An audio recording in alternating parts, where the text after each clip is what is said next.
there, nerds. We're back. Hey, Daz. I am, of course, Jimmy, and with us, as always, we have Jason Applegate. Hey, Jason. Hey, everybody. How's it going? Well, we have another week. We are episode 6. I want to apologize to all the people listening. I might be a little down in the dumps today. Today was the day the United States lost to Belgium in the World Cup 2-1. Not a happy camper, but I will plod on, and I will be nerdy for everybody. Isn't it still a pretty decent accomplishment? I mean, how many times I think I heard, it hasn't been many that we've even made it to the elimination round. Being from Cleveland, I am tired of making excuses, Jason Applegate. I'm not a Denver fan. I don't have trophies to hold up. I want to win. I gotcha. I hear you. Yes, I hear you. It's definitely an accomplishment. I think Klinsman, our coach, did a fantastic job upping the expectations for this team. We came out of the group of death, which is typically reserved for the name is reserved for the hardest group in the early rounds. We came out of it. We played very well against Belgium. We played a little timid, I thought, but we played well to keep it 2-1. We took them into double overtime, which is fantastic. But, yeah, it would be nice in my lifetime to have more wins and go farther than we've ever been before. So, yeah, it would be cool. Anywho, that's nerdy stuff. That's for another day and a different topic. But what do we have today? Well, I guess the latest news has been kind of Hulk-centered, at least from what we're going to talk about, in that Mark Ruffalo was asked about possibly doing Planet Hulk as the next solo Hulk movie, and he had responded that he didn't think that would work because in Planet Hulk, he, it's just Hulk. He's not Bruce Banner, and the whole movie would be nothing but Hulk, and he felt like you still needed to kind of reestablish the character, I guess, for a third time. So I don't know. I had a couple of thoughts on that. My first is that, go, Ruffalo, way to know your character, It's nice to hear an actor who actually has read the stuff, and he knew that, what Planet Hulk was, and that's pretty encouraging. I don't know, what are your thoughts on a Planet Hulk movie? I have a tough time with this because we've talked about it before. The Ang Lee, Eric Bana, who I love Eric Bana. Ang Lee, I back and forth with his movies, but I hated that movie. That was awful. Nick Nolte's character was awful. It was so stupid. I don't know how it got made. Thank God it got made, because then Universal sold the rights back to Marvel. They're like, whatever, we don't want it. But then the Ed Norton version came out with Liv Tyler, and I thought that was fantastic. I thoroughly enjoyed that movie, but it didn't catch on, and I think part of the problem was that we were so close to the stupid Ang Lee, Eric Bana version that people couldn't let that go, so they didn't care what Hulk movie came after that. Now that he's been introduced into the Avengers and we have a third actor playing the character, I think people, to be honest, I almost like a gunshot or a buckshot. They're trying to cover as much area as they can because they don't know what will work. And Planet Hulk was a hugely popular storyline, and I think fans and, maybe even Disney executives might be throwing that out. But I totally agree with Mark Ruffalo. On the flip side, I think the fans are just trying to look for something that could get Hulk popular. Yeah, absolutely. I mean, the two things about Hulk that make him an interesting character is, one, he smashes things. He busts things up, how much destruction there was. No, you want destruction with the Hulk. But and then the second thing that's interesting with him is the dichotomy, the idea that he's sort of a werewolf type of character, like it's a curse that he transformed into this Hulk. But what we saw in the Avengers movie was that curse, he had control of it. He could change into the Hulk on demand. He didn't need to become angry. So I think it might be interesting to see, what that means and how he got there or further development with that. If he can change at will, that's a much more interesting concept that might make for an interesting film. So I don't know. I think I'd be either way. That's one of my fears, is that if they go the Planet Hulk route, it's reaching into the gimmicks. So that, all right, are we going as far as, okay, we'll get Hulk, the Red Hulk, which I think is dumb. Are we going to go even further and have, I believe currently where it's all Hulk and then Bruce got shot in the head. Okay, I don't like that either. So I'm afraid we're going with gimmicks, and Planet Hulk is just such a popular storyline that's the gimmick that comes up. On the flip side, we have, I don't even know how old Hulk is, 60 years of Hulk to go from. So, yeah, Planet Hulk might be awesome, but we can also combine storylines, so we can somehow have Bruce Banner in a Planet Hulk story. I don't know, but do this. The other thing that they haven't yet done is the leader. You know, they reference him in the end of the second Hulk movie. I was so excited by that, by the way. Yeah, and then, you know, so maybe shouldn't they bring him into it at some point? I mean, I don't know if you can build a sequel off of it with a new actor or not. But I don't know. I think they can go a lot of different ways. That's sort of the irony is Tim Blake Nelson is going to be the villain in the new Fantastic Four movie, and he was the one that played the guy who could have been the leader if that's where they were actually going. But it was interesting because there did come a little nugget of news today because Mark Ruffalo shot down, like you said, the news of a Planet Hulk movie.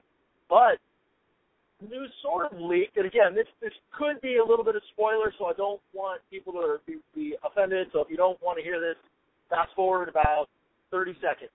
But supposedly at the end of Age of Ultron, Hulk is, I don't know how or why, in space on a trajectory that he cannot alter. So we kind of have to go where he's going. And they alluded to the fact that this could put him directly in line with a Guardians of the Galaxy sequel, not necessarily his own solo project. Interesting. Really interesting. So, yeah, that could put him along the lines of a Planet Hulk, obviously being in space and not, again, I don't know, I'm speculating, not welcomed on Earth at this point, but yeah, definitely. Definitely could be interesting. Cool. Yeah. All right, so we move on to our next topic of 1980s toys.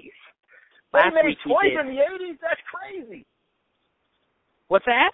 They made toys in the 80s? That's crazy. I know, right? And they weren't just made of wood. We just played with wooden blocks and cardboard in the 1980s. No. You know what's sad? I think my parents still have the wood blocks that I played with. But do they have any of the G.I. Joes or Star Wars? No. Wait, no, Mom and Dad. That's their parenting fail. Nice. Way to call them out. Excellent job. So we saw there was a little, you know, those top 10 kind of listings. This was 14. I don't know why they went with 14, but whatever. The 14 most BA toy lines of the 1980s, which I thought the most enjoyable part of it was watching the old advertisements. They were so hokey. They were great. You have this memory as a child being like, oh man, those commercials were awesome. I really wanted that toy. And then you watch it as an adult, especially now with the technology, you're like, wow, that sucks. Yeah, exactly. It was they're pretty awful, but awful in a good way. So if you haven't seen them in a while, go YouTube it. You can find them, I'm sure. They're classic. But the first one that they list is He-Man and the Masters of the Universe, and I was shocked that it was number one, but it said in this article that it was the highest selling toy of the 1980s, and I'm guessing that's because pretty much Star Wars was done in the 1980s. But still, I was pleasantly surprised because that was what I had more. I had more He-Man toys than anything else, which isn't saying a whole lot. But still, that was my go-to toy when I would save up my allowance. That's what I would go and get. I definitely remember He-Man. Definitely remember the cartoon.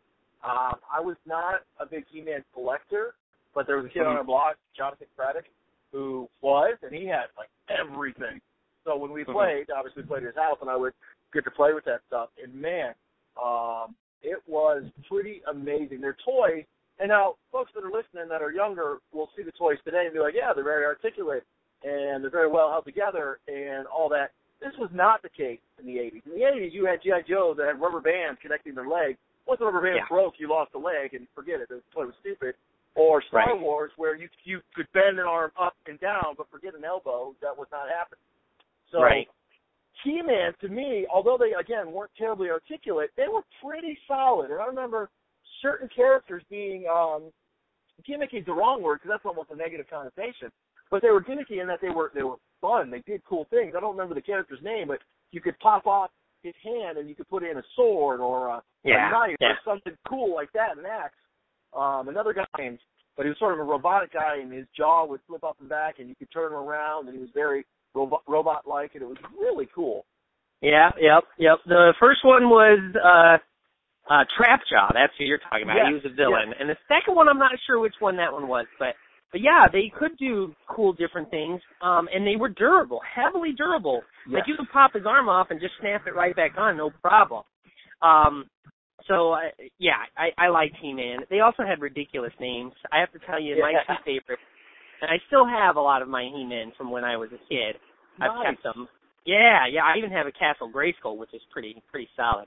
I did not have Snake Mountain though. Snake Mountain was out of our price range, so never got a hold of that one. It had like a voice changer you could talk into, so it was pretty hardcore for the 1980s. Yeah. Yeah. But my two favorite figures had to be Mossman and Skunkor. Yeah. And they came with authentic smells, and I tell you, to this day, if I take Mossman out of the block, he will still smell like the evergreen tree. You could hang him from your car and have, get rid of the stench, right? And Skunkor still smells like a skunk. He just smells funky. So they have lasted even these 20-something years. 30. I don't even know how that happened. Oh, my gosh. I don't even want to know how the hell they got that technology. I wonder if there's some sort of like rating for the toy on that, if how much smell it has, like the CGC ratings, we can figure that out. But anyway, those were two of my sort of rarer figures that were prized possessions as a kid that you got to kick. What kind of they need to bring that back? Smelling toys that smell authentic. We need to get on that. There's some money to be made there, I think. That's all you, sir. That is all you. All right. I'll get right on that. Number 2 was Thundercats, which I always felt like was a He-Man ripoff, and I never really got into it. I thought it was kind of cool because I loved Lion-O's sword. I thought his sword was pretty awesome. Yeah. But other than that, I just felt like they didn't really expand to more characters. Like He-Man, there were just a plethora of really interesting characters that they could do, and Thundercats just was kind of like the same guys, although maybe Tara might have been my first, cartoon crush when I was a kid. I don't know. She was pretty interesting, but I think Teela could take her. So Princess Teela from the He-Man. But anyway, wow, I've really gone nerd on us here. That's weird. We'll get to that. I'll be honest. I did not have any Thundercat toys. I didn't even realize they had Thundercat toys. But I watched more of the cartoon of Thundercats than I did He-Man. And I will never forget, I don't remember the character's name, because the gray dude, but he, out of nowhere, used the word reconnoiter. I'm going to go reconnoiter the area. And I don't know, however old, 8, 9, I'm like, I wonder what that word means. So to this day, I know reconnoiter basically means to go canvass the area, search for things, explore, survey. Huh. Yeah, and I'm like, cool. You get educational. Exactly. And the other part, I felt Thundercats was more, and I don't know how true this is or not, was more of an import because it always seemed like they were reusing or cheaply made. Maybe that's the best way to put it. Because they're always using the same scenes over. Like Mumra, can we have somebody else as a villain instead of Mumra always calling upon whatever and attacking whatever? And it's like, geez, man, it seems like it's the same exact clip every single time. Yeah, I think that's true, too, from what I remember. Well, the next one brings us to the Superpowers collection, which was off of the Super Friends cartoon show. I think they had to call it a different name for some reason, but that was the one where I had a couple of those guys when I was a kid, but they were kind of hard to find, and so as an adult, now I've gone and collected as many of those as I can find.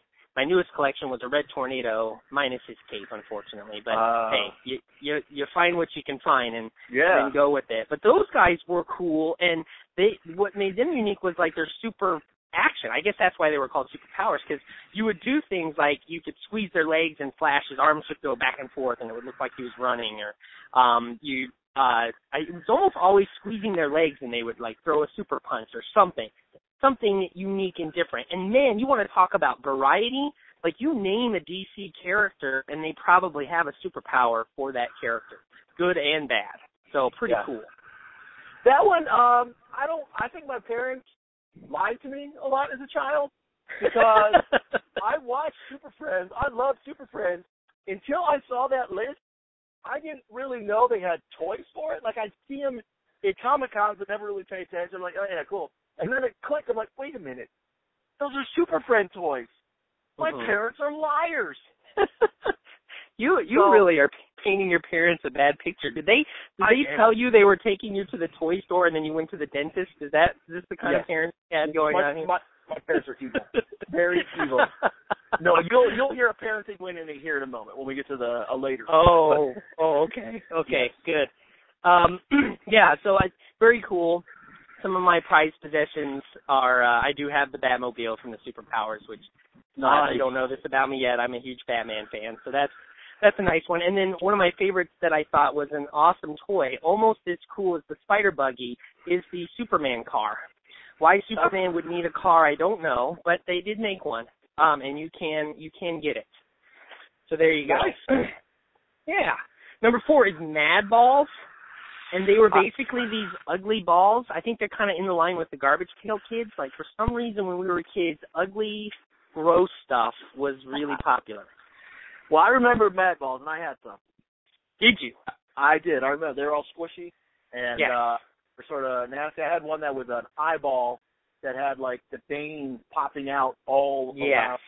Yeah, I had that one. I'm sure I had more, but somehow I got those. I don't know why or how, but yeah.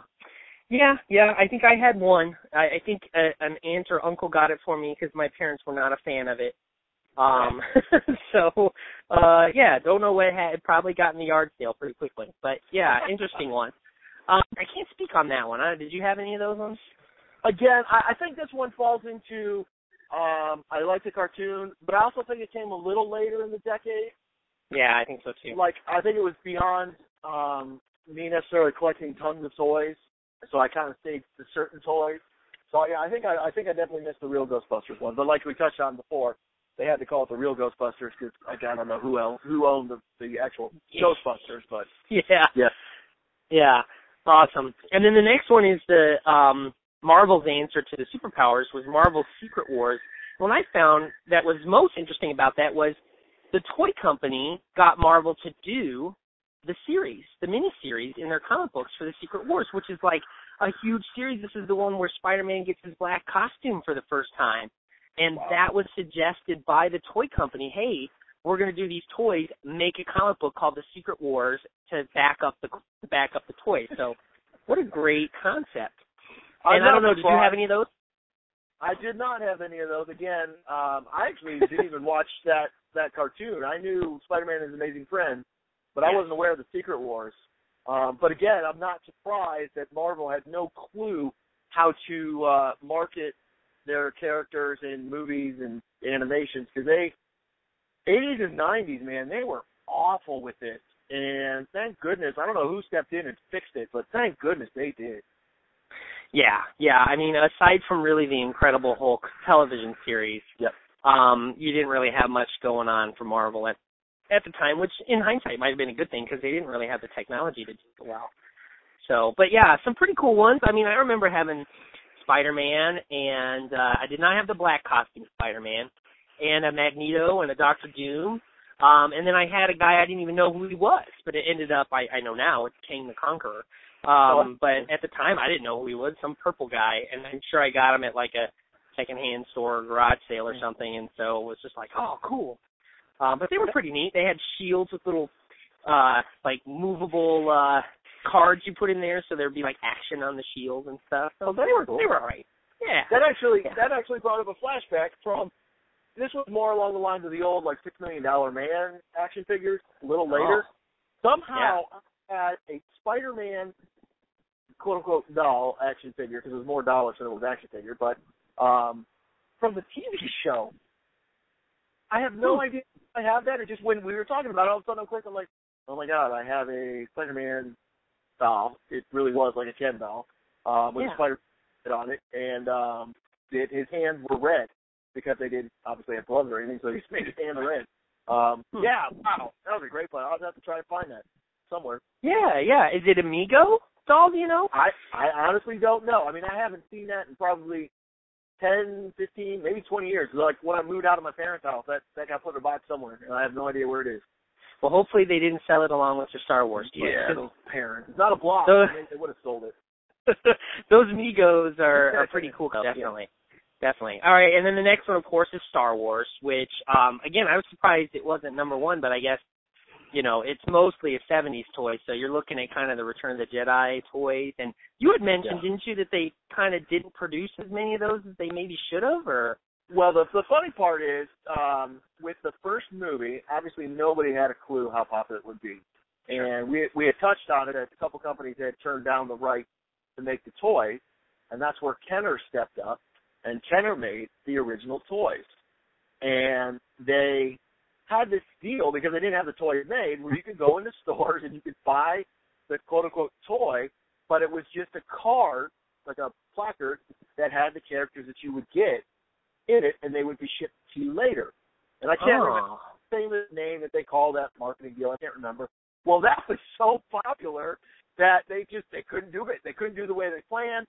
You're like, that's kind of funny. And it shows, again, Lucasfilm really being in the forefront of all this merchandise that they put. It's crazy. But, yeah, with that, it's rare to find one of the original Star Wars 1977 character releases. But that we have the 1980 Empire Strikes Back, 1983 Return of the Jedi. I will be honest, I have no idea when I first saw Star Wars, how I saw Star Wars, why I love it so much, and what into the toys so much, because I was, like you, born in 1977, the year it came out. I was born in June. It came out in May. So I'm not going to the first movie like that.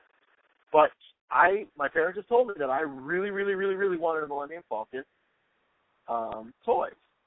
And this is their parenting win. They got me a Millennium Falcon toy when I was probably 4.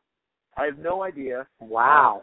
I can't imagine they took me to see Empire Strikes Back. Then again, maybe my parents were psycho. That was back before the days of PG-13. So they're like, yeah, let's take them to go see this happy movie, Star Wars. And obviously it's a dark movie.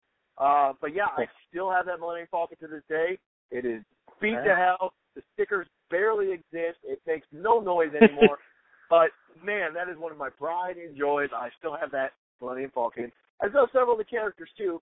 Mainly the Return of the Jedi. I have a couple of the re-release meaning 1980 re-release, Star Wars and Empire Strikes Back originals. But yeah, I still have a couple of those left. Does your Millennium Falcon still have the Force Ball that came with it? I am unaware of any memory of a Force Ball. So the answer to that is probably no. I just know that that's like that right away. It's like a tiny, tiny little ball. You know, it's the one that Luke Skywalker, swings his lightsaber around at the train. And it came with that in the Millennium Falcon. And then, of course, it was the first thing that the kids would lose. So now they're worth a lot. Like, they sell individually for quite a bit. I mean, I haven't looked recently or anything, but I know that if you have a Force Ball or the Millennium Falcon with the Force Ball, it's quite a significant difference. That's hilarious. I thought it is funny. For Kenner's immobility of the figures, their vehicles were amazing.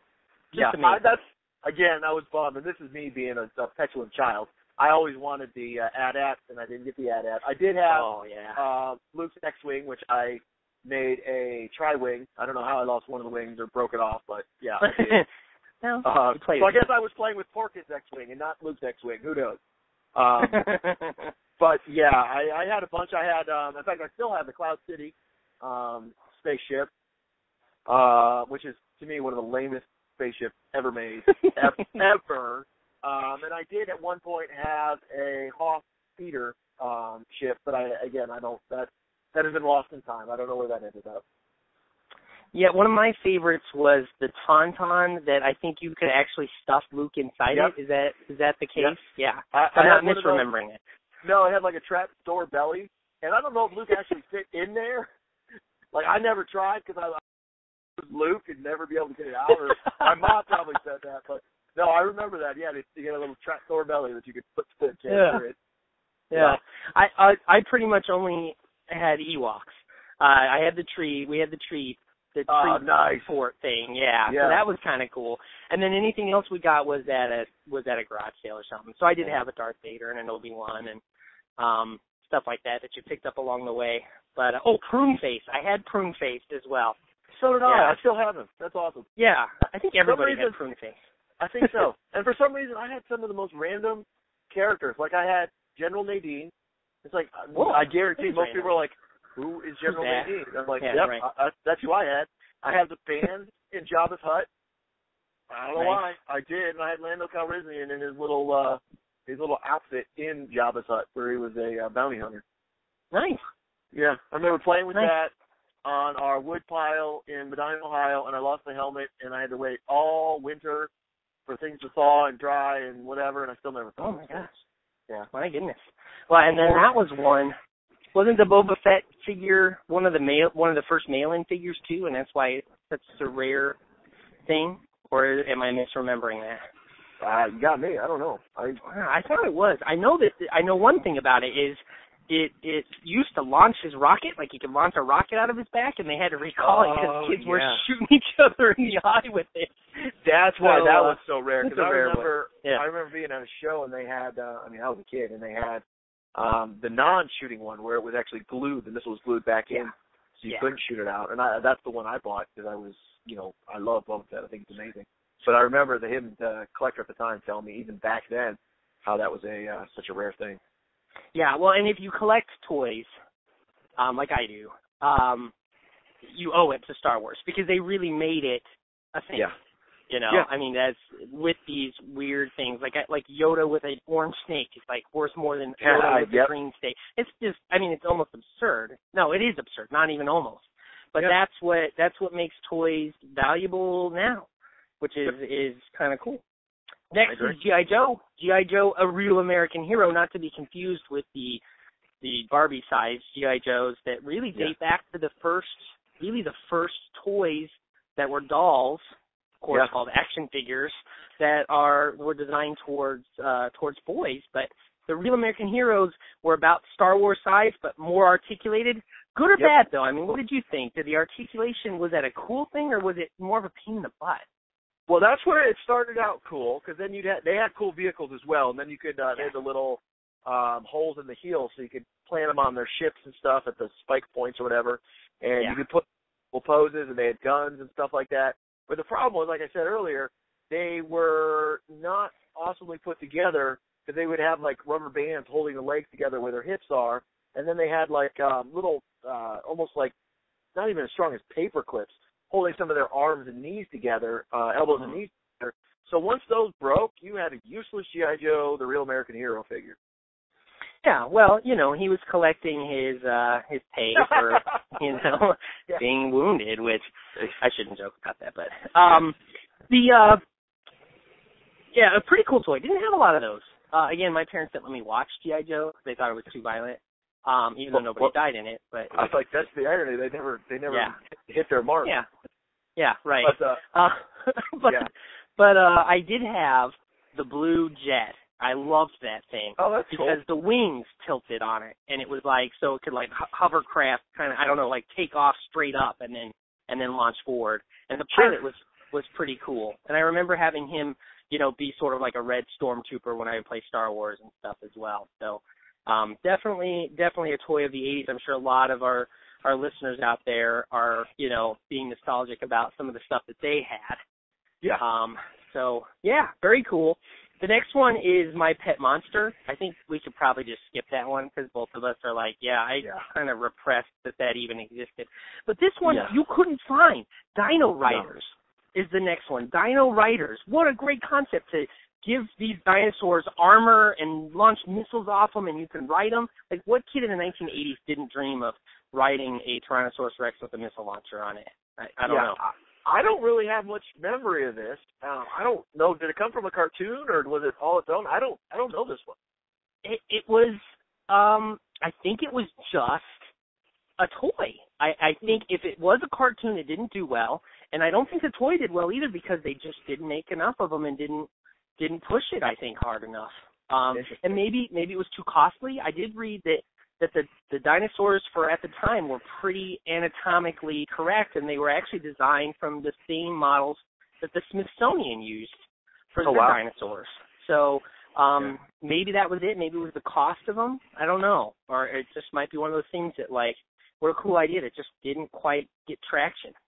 Well, that's the irony. If they'd waited 10 years, then you'd have Jurassic Park and especially the sequel. I remember more of the sequel toys where you had like people riding the dinosaurs and stuff like that. Yeah, true. Yeah, because you did that with the first one. You know, you put whoever you want on there. Ride that dinosaur, man. Why wouldn't you? Exactly. Yeah.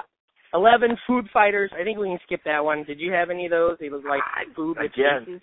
I didn't even realize that existed. I maybe remember a commercial or something, but I didn't have any of those. I don't really remember anybody else having them. Yeah.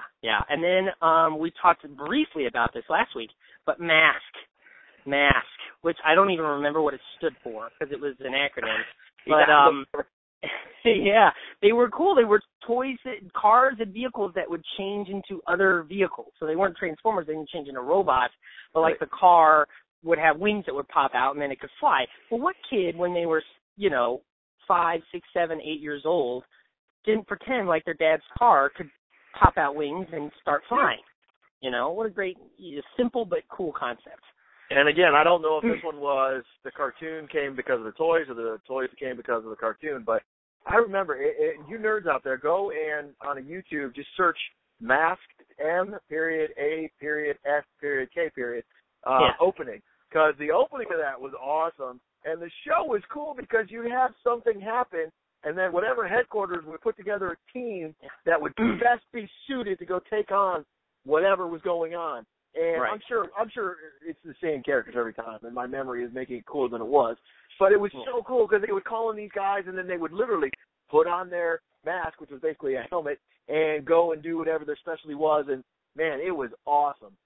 Like I said, though, it's probably my memory versus what actually happened.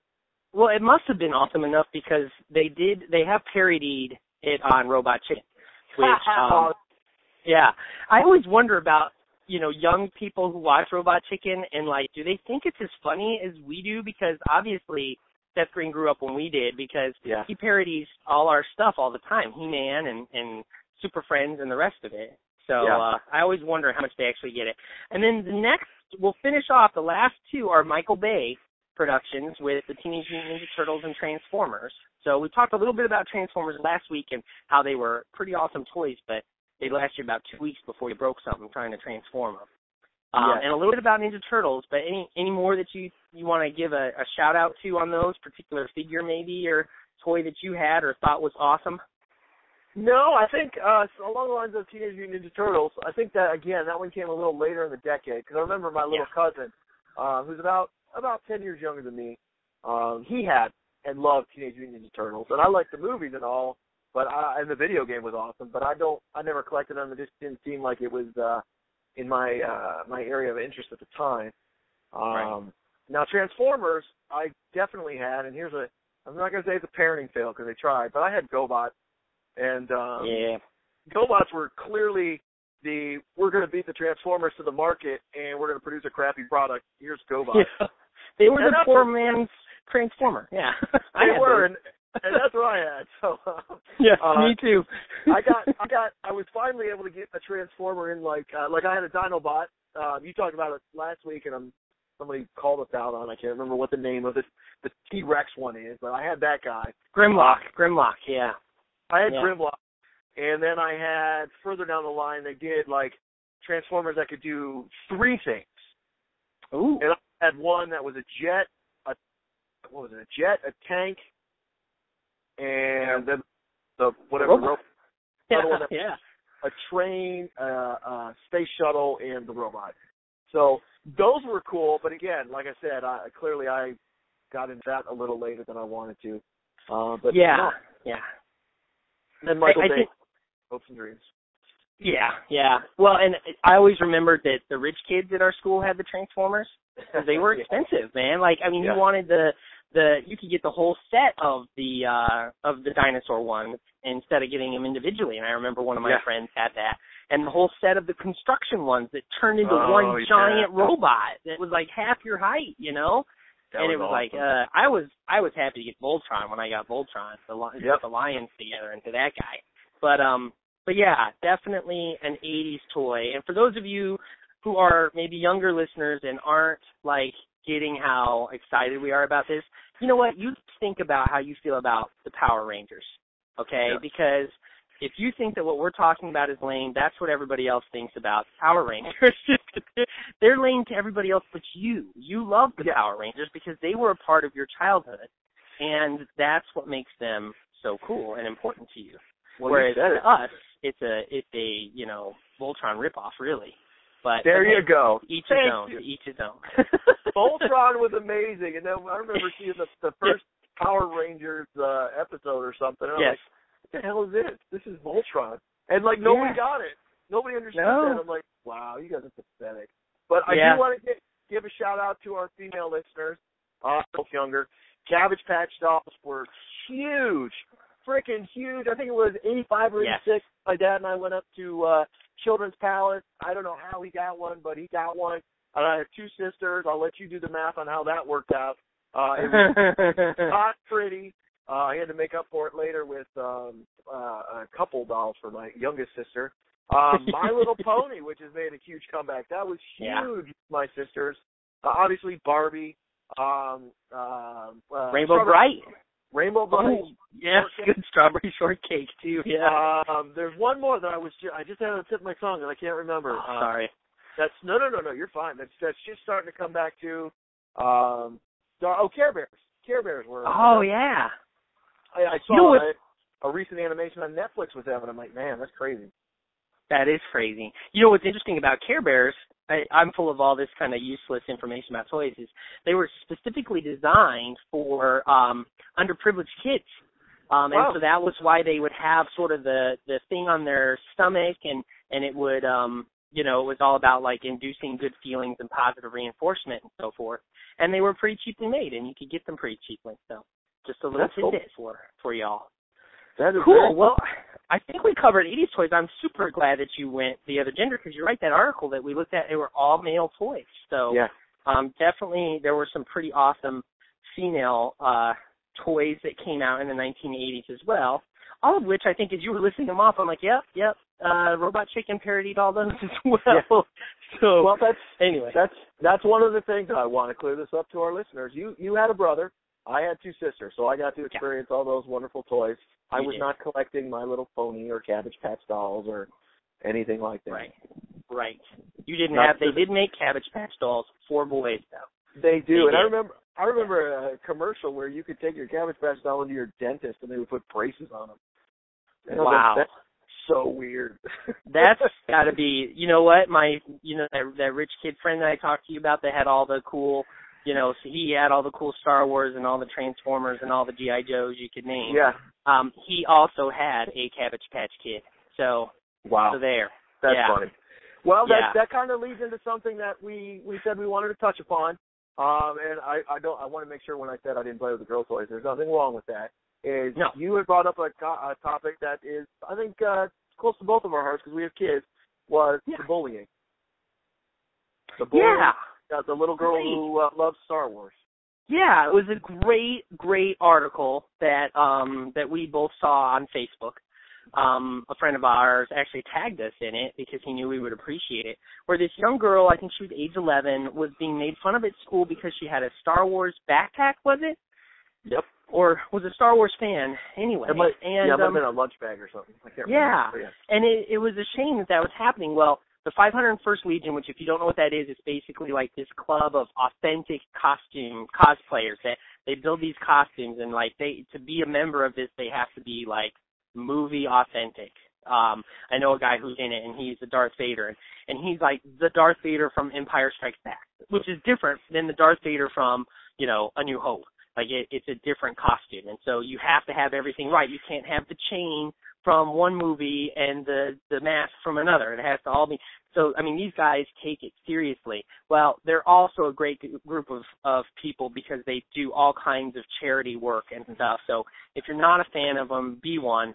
Follow them. like them, do that kind of stuff.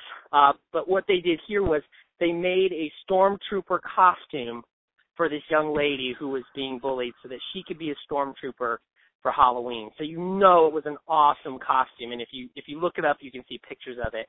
And it was really, really cool thing to do, and was great to see. And then, do you want to cover part 2 of the story, what she ended up doing with it afterwards? Sure. Well, as you know, all 11-year-old girls grow up and get bigger and outgrow the costume or the clothes that they were fitting in. So she no longer fit into this stormtrooper outfit that the 501st made her.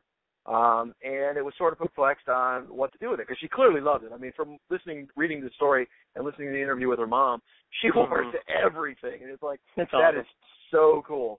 So she didn't know what to do with it, quite what to do with it. So her mom had seen another article or story, I believe it was on the news, where a girl was being picked on for liking Star Wars. So it was very cool. This little girl, I wish I could remember her name, but I don't remember it off the top of my head. She decided to give her uniform to this other little girl so that she could wear it proud and basically join the, sort of honorarily join this 501st so that they could then fit into a group that would welcome them and accept them and not have any judgments against them because of their love of Star Wars. Yeah, awesome. You know what? And if you can we put that like a link to that article on our Facebook page so people that are interested in it can read it and they can find out who this girl was and all that stuff? Sure, we'll put it on the Nerdlocker page where this will play so that they can Cool. all see it. Because I think Perfect. we did post it, but Did you? again, Okay, cool. you guys know the 501st is so cool. They are a non-profit group. They don't go out to make money at these shows. No. They work closely. The group here in Vegas works closely with Maximum Comics a lot of time. And cool. what they ask for to show up is a donation to one of their charities. And it's very cool because you look at the time and commitment that they put in, not only to their costumes, but to show up to these events. They stay for hours. They take any picture you want. Usually the most popular picture is stormtroopers arresting, quote unquote, arresting somebody on their hands and knees. I don't know why most of the 501st is stormtroopers and Darth Vader, but they have expanded. Yes, I know 501st refers to the stormtrooper squadron, but they have expanded to include a lot of Jedi, which you'll appreciate this. A lot of people now with the prequels will be the young Jedi, and they'll be the younger generation of Jedi. And it's like, it's so weird to me because it's like, these people didn't exist when I was growing up. I don't know who that character is. Okay. Yeah. It's so weird to me, but yeah, the 501st is a great organization. They really help this little girl out, and they step up to all sorts of things. And it amazes me in this day and age that somebody would pick on somebody else for, one, loving Star Wars, because to me that's like so popular. How do you pick on someone loving Star Wars, girl or boy? I don't care. But also you have people, the other similar story is the boy, I think it was West Virginia, who had a My Little Pony bag. And he went a backpack and went to school and got bullied, and then the school's best solution was, don't wear that bag to school anymore. Yeah, typical. Yeah, unfortunately, I mean, gender biases and those kinds of ideas, they don't die down because people, get these ideas stuck in their head. And when you look at toys, they're very gender specific too. I mean, go to your local store and you can tell from about 50 yards away which are the girl aisles and which are the boy aisles. And so those lines are kind of strictly divided right from their beginning. But you know what? The 501st is just an example of how nerds can be some of the coolest people because we can be some of the most accepting people. And the 501st, show that. And I know it hit close home to me because, my daughter's nerdy and into that kind of stuff too. And she had just literally been at a dance recital where she was made fun of because her water bottle was Iron Man. And that's not a girl water bottle. And why are you drinking out of it? And she was like, she didn't want to bring the same water bottle back, and it's like, really, why? So, I gave her a Wonder Woman one, and I'm like, here, now you can still be nerdy, and those kids that don't know anything, it doesn't matter. But, one of my proudest moments was when my daughter was in the back seat, and we were coming home from the Motor City Comic-Con, and she says to me, "A nerd?" And I said, "Yeah, honey, you're a nerd." And she's like, "Awesome." So it's cool that being a nerd now is cool. That it's become a cool thing to be a nerd, and that both my kids are proud of being nerds, which is pretty cool. That is awesome, and I want to point out that we are not in any way comparing it to being like gay or any ethnicity or anything, any minority or anything like that. But it truly is. When we grew up in the 80s, being a nerd was not something you promoted. You were picked on a lot of times. And it wasn't by, like, girls and boys picking on you because you liked something that was not a traditional gender role. It was you were picked because you liked something nerdy. And today, you're right. It's great to hear, cool, I'm a nerd. I love it. And that was the whole point of us starting Nerdlocker, is to make being nerdy cool. And I am shocked how many people still come at us with, I refuse to support Nerdlocker because you use the term nerd, and that's a negative way to look at us. And I'm like, no. We're bringing nerd and making it cool. I don't care who you are. We're trying to make the term nerd cool so you can be a nerd and you can be comfortable with yourself, because that's what we are. Absolutely. Yeah, absolutely. And my son wants to write for Nerdlocker. He just told me this today. Yeah, he was saying, awesome. When I get old enough, I wanna submit to Nerdlocker. And I'm like, all right, dude, you got it. I'm sure you're more than welcome to. So I have been waiting for a good Applegate writer for a long time. So right, when Kay's ready, you get him in the game. Awesome. All right. So let's move on to our recommendations, I think, is what we're up to next, right? So let's start with the family recommendations, since we're kind of on that family feel right now. What are our family recommendations, nerdy recommendations for the family? Well, my first up is one that I did not grow up with. It barely missed us, I think, but it is definitely a huge thing, and nerds that are slightly younger than us have picked it up and run with it, and it doesn't seem to die, although there's one part of me that wishes it would, but it has been very good for my son and daughter, is Pokemon. I have tried for years to hide the cartoon. They finally found it on Netflix, and they absolutely love it. They have now gone full bore into it. They have cards. I just got them their first video game. They love it. Oh. And it's cool because at first I really did rage against it, because I'm like, oh, my God, this is unbelievable. But what the nice thing was, I've done a couple battles with my son, who's 8, and I'm sure we're doing it wrong. But it's nice because he sees the cards, we do the battle, and he's doing math in his head to subtract the hit points or whatever it's called. Awesome. So that he's doing math while he's also learning these facts, and he's learning a little bit about nature and whatever these element powers are that these Pokemon have, and honestly getting a little patience, because you have to be a trainer and you have to train the Pokemon to do certain things. So it really has turned into be more than just this silly card game that I saw it as. It's become a cool thing that I would recommend to any parent to look into Pokemon. It does teach your child to take care of their possessions, because the cards you want to trade with your friends, and if you beat them up, then nobody's going to want it. So it really does. It's got a lot of the good things going for it. So I recommend Pokemon. Cool. Yeah. Mine's along the same lines in that it is also a game, and it is a game from, I think it was released in 1992. But I did look it up today. You can still find it on eBay if you want to. And you can also find it on Amazon, but it was like $85, so I don't suggest getting it from there. Put a bid in on a used one from eBay. But it's called X-Men Alert. X-Men Alert. It's a really cool game that is one of the first ones I could play with my kids. But it is very strategy-based. And like with Pokemon, I feel like, my son has learned a lot about strategy with this game. What you do is you build a team. You start with 2 X-Men characters, and you battle evil mutants, and they have varying levels of difficulty, like how many spaces you have to go to beat them. The entire game, you come across getting new players. And then you also have cards that instead of a villain coming up to battle, if it's a recruit card, and you try to recruit a new X-Men. So that's how you can get your team bigger, and you can get a total number of 4. And it's got all your great classic characters, Wolverine, Cyclops, Storm, and all the rest, and your awesome X-Men villains that you battle.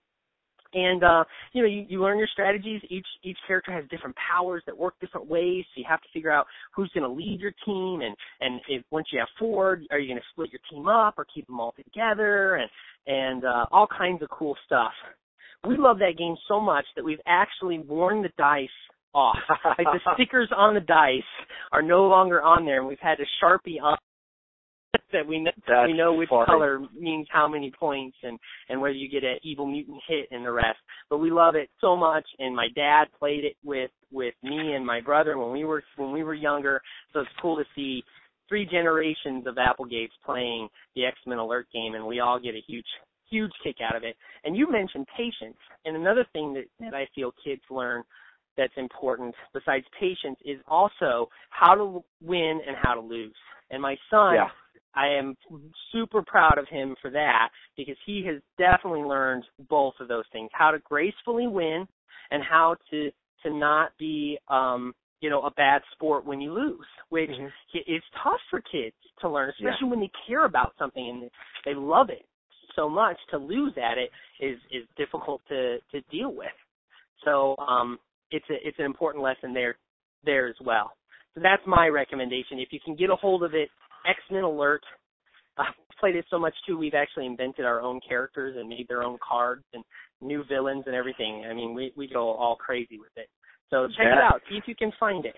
It's definitely awesome. I believe. Now again, we're moving, so everything's packed up, but I believe I have it. Do you really? I believe I have that board game, and I believe it was an Applegate-influenced purchase, or maybe even you got it for me way back in high school. Nice. Yeah. See, I can be a good influence. I'm going to have to tell my wife this. You got to bust that baby out when you move, and if you get tired of the characters that you're already playing with, just so you know, you just let me know, and I have the new characters that we've made for it, and I will send them to you as a PDF. You can print them up on your cardstock paper and be all set to go with additional characters. We'll have to do that, because it's one of those ones that fits with my Star Wars collectible toys, board games, and the kids are I want to play that, I'm like, no, you're not getting your fingers on that. No. Yeah. So we had already played with it, so it was not off limits. That's funny. Yeah. Yeah, that's a good one. I like that.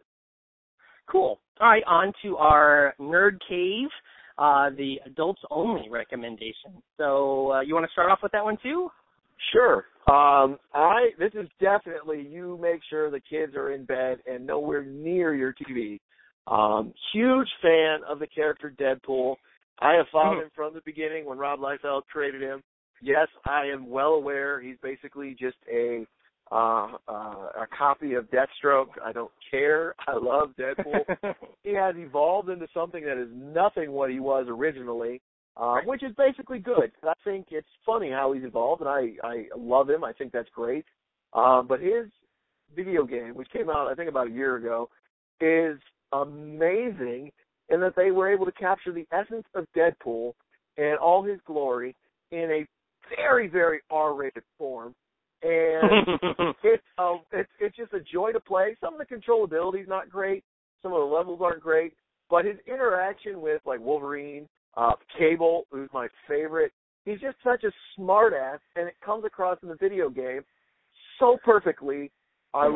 I highly recommend you get it. I have it for a PS3. I'm sure it's on all the platforms you can possibly imagine. But that's what I recommend, because it's funny, it's hilarious, it's awesome. It is fun to play, although sometimes it's hard. But it's like reading the comic book, but yet you're just watching it on screen. It's just, we don't have a really good Deadpool movie yet. This is the closest they've come. Cool.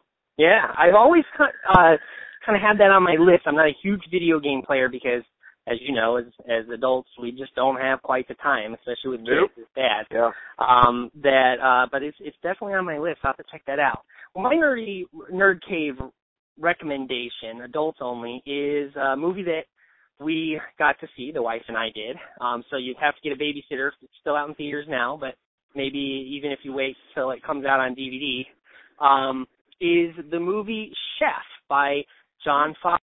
And it has Scarlett Johansson, it has John Leguizamo, it has Robert Downey Jr. even has a small part in it, and it is just a joy to watch them just sort of have fun on film. And it makes you jealous. Like, man, why can't I make cool movies like this with my friends? Because you can tell they're just having a great time. But it really was both a funny movie, but also a heartwarming movie about family and about being a dad. Favreau's character is this chef who goes through kind of a rough time, and he's trying to connect with his son, and you can tell his son wants to spend time with him, and they end up being able to do that when he gets fired from his job and has to get a food truck, and they drive it back from Florida to California along the way, and they bond as they go.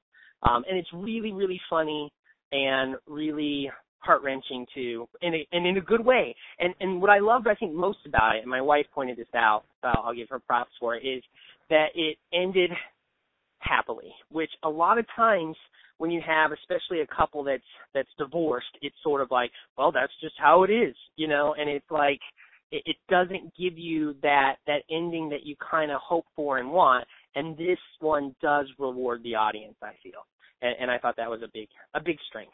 So give it a shot if you can. We have 2 or 3 reviews of it on Nerdlocker.com, and everybody who's seen it loves it. Everybody. Yeah. So that's cool. Yeah. I don't see how you couldn't. Great writing, great acting, just an awesome, awesome movie. I mean, just to see Robert Downey Jr.'s cameo is worth the entire film anyway. But it's a good movie all the way around.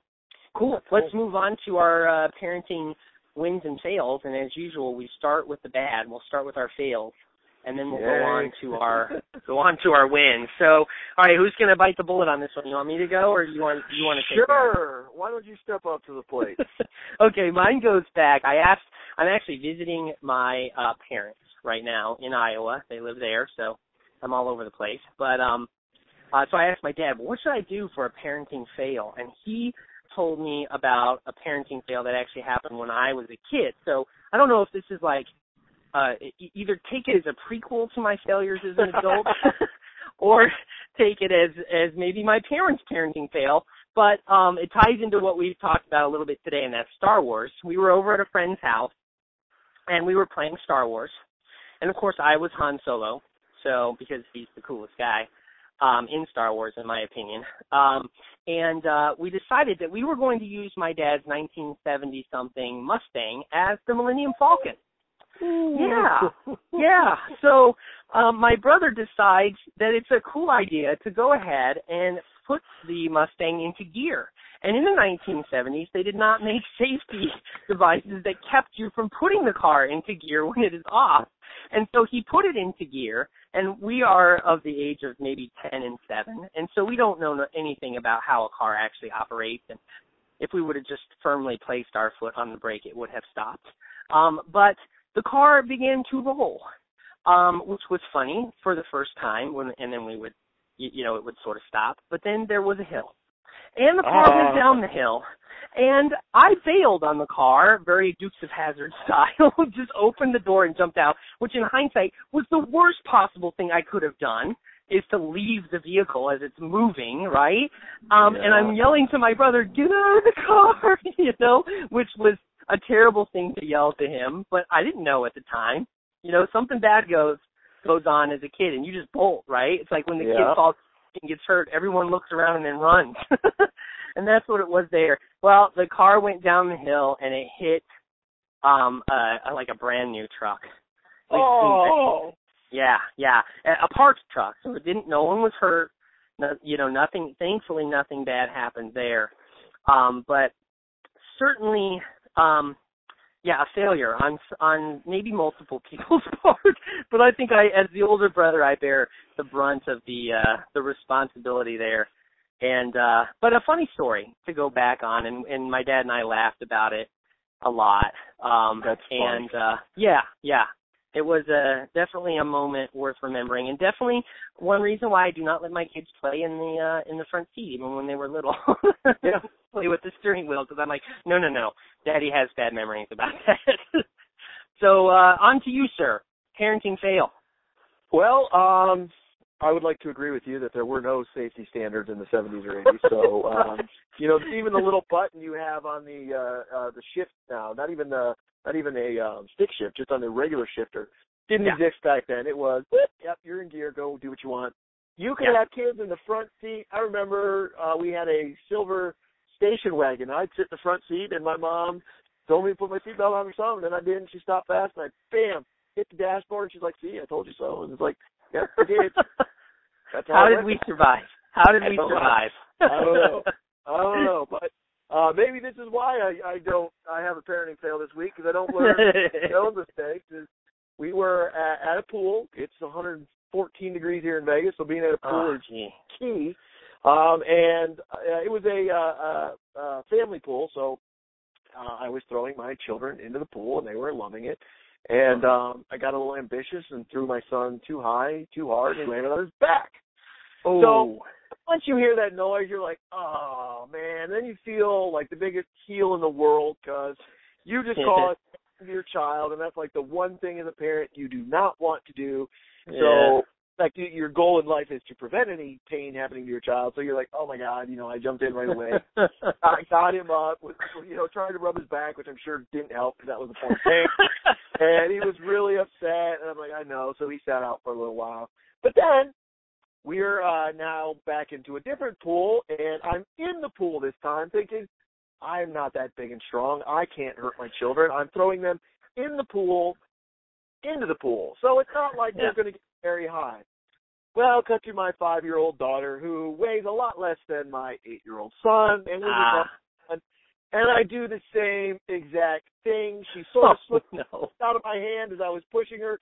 She is trying to catch herself as she's flailing in the air, and of course lands flat on her back. Bam! Oh. And I'm like, oh my God, this is wow.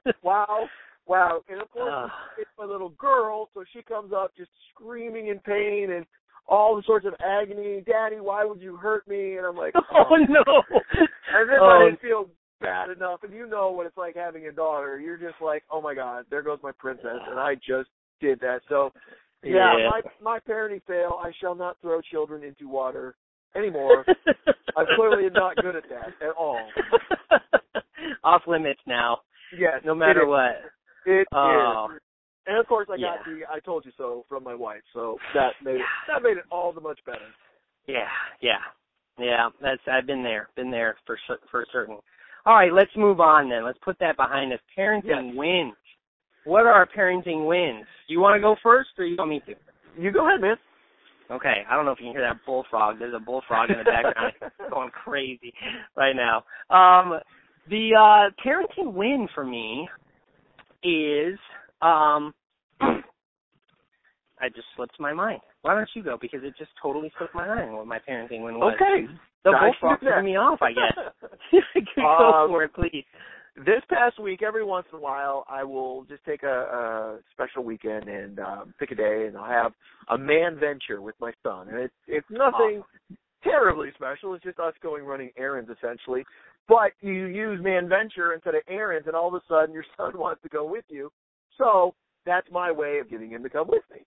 And this week we did the typical errands, doing what we had to go pick up or whatever. But we added a little mix. We went to 7-Eleven and got a Slurpee. Again, it's super hot out here, so Slurpees are key. Got my dog, teaching him the manly way to have lunch. And then we stopped in at a GameStop, and like I talked about earlier with Pokemon, I let him pick out his first Pokemon video game, first 3DS. So the man venture was a success. I'm a big fan of doing this. We referenced a little earlier episode, where saw a video of a man taking his little daughter on a date, which I felt very cool, so I'm going to start that. But this one was the other version where I take my son out. We just have a blast. We just bond and do stupid guy things that you really do. You have to teach your son how to be a dumb guy and just do silly things. And it's okay to do silly things. So I had a great time doing that man venture on Saturday. Cool. Yeah. I think all our parents know that having some one-on-one time, if you have multiple kids, is awesome. You got to make time for that, for sure. Cool. Yeah, mine is, thank you for letting me get to my notes. No problem. I got my son. As I said, we went to Iowa, so we were on a road trip that was about 7 hours long. So we always get them something to kind of entertain them for the road, something new. So I got my son a Marvel encyclopedia, which he had been asking for.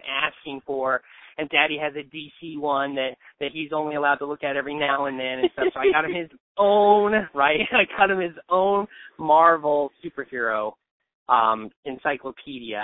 And very cool. yeah, he was super excited about it, loves it. I'm sure in a matter of 3 days he will know more about Marvel superheroes than I ever knew because he just soaked it in like a sponge. And certainly from a parent's perspective in that, he was quite quiet for the ride out here and did not once harass his sister and antagonize his sister, which was, I have to admit, part of the plan. But still, I feel parenting went all around. That definitely is. I've been through Iowa. I feel bad that you have to go visit Iowa. I'm glad that your parents are there and all that. But, oh, my God, that is everybody makes a joke that driving through Ohio is cornfields. Oh, my God. Driving through Iowa was flat, cornfield, nothing. I couldn't believe it. So, I like Iowa. Well, my parents, they live right on the Mississippi, too, so it's really right across the border from Illinois. But you're making excuses, too. Yeah, you're making excuses, too. Hey, I used to have to drive through Nebraska, so there's nothing that compares to driving through Nebraska. Well, it just occurred to me that anytime you can get out of Michigan is a good deal. So getting to Iowa is okay. Yeah, people don't know this probably, but I live in Michigan, and I used to live in Ohio, and Jimmy's from Ohio, and people from Michigan hate Ohio, and people from Ohio hate Michigan. It's this weird thing. It's just, but I guess I shouldn't be surprised because I hate Nebraska, and I'm originally from Colorado. Oh, that's funny. Yeah. So cool. Well, good episode 6, man. I think so. Sweet. I think so. Well, cool. Well, we will be back next week with episode 7, so stay tuned. Again, as always, please send us any questions, comments, concerns, especially those parenting fails, to info@nerdlocker.com. Visit us at nerdlocker.com. Hit us up on Facebook, on Twitter, Instagram, or YouTube, all with the extension Nerdlocker. Until episode 7 next week, take it easy.